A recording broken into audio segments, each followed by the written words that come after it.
privilege of laying hands on two shepherds, and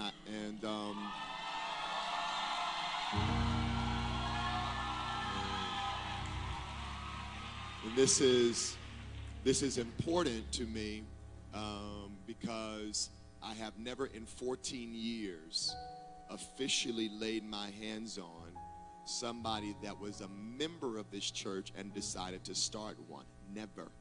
Anybody that has ever done it has done so illegally. This is the first.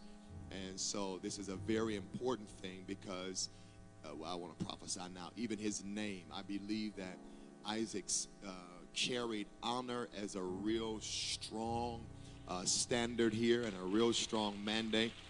And it is my joy to lay hands on them.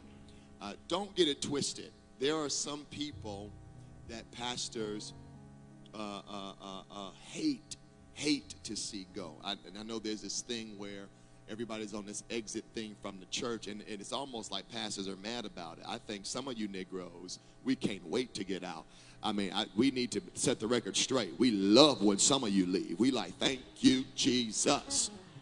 You wasn't paying tithes anyway, but there are other people who brings us joy to see go because we want to see them flourish. And I want to get a hold of this narrative before anybody else does it. Pastor Ericka, or Pastor Isaac and Pastor Ericka, have been serving with our healing and miracle teams, and they've been at this church for years.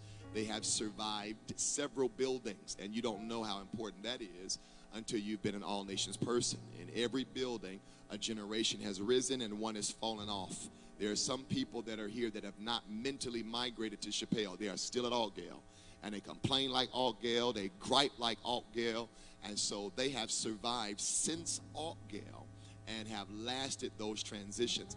And I have encouraged them, hear wisdom in this, to go to the worst. We have been wrestling back and forth about whether they should begin a work or start one. And I started to feel like Pastor Isaac wanted to see more and wanted to do more. And so I just encouraged him, you need to do this. And if you do this and feel like you don't want to do it, then come home. Ain't no shame. Just decide that it's worth your time or not. But in the meantime, the Father heart in me does not want to see you sit here feeling like there's more for you to do with the wonder in you. Go and settle this issue. Go and flourish. I want you to do it. So I told him to do it. To be clear.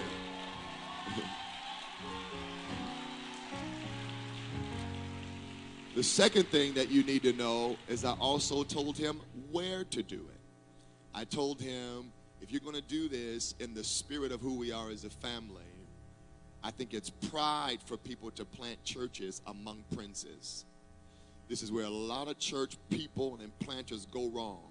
They do their statistics about who makes the most money, where the most schools are, and they go where the need is minimal. My pattern is, if you can't build among the poor, you can't build, period. So I told him, I want you to go, appreciate your racial diversity, appreciate your coffee shops. I want to see if you can flourish in the ghetto. Here's why. People who don't start with the poor mishandle princes. And so if you're going to prepare for princes, you've got to start among the poor. Jesus was not found among the rulers of the earth first.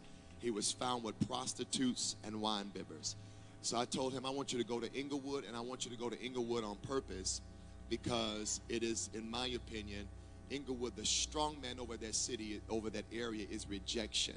And I was explaining this to him, before it became a religious area, it was a rejected area. And Inglewood is rejected by more than Chicago. Nationally, people reject and they tag Inglewood.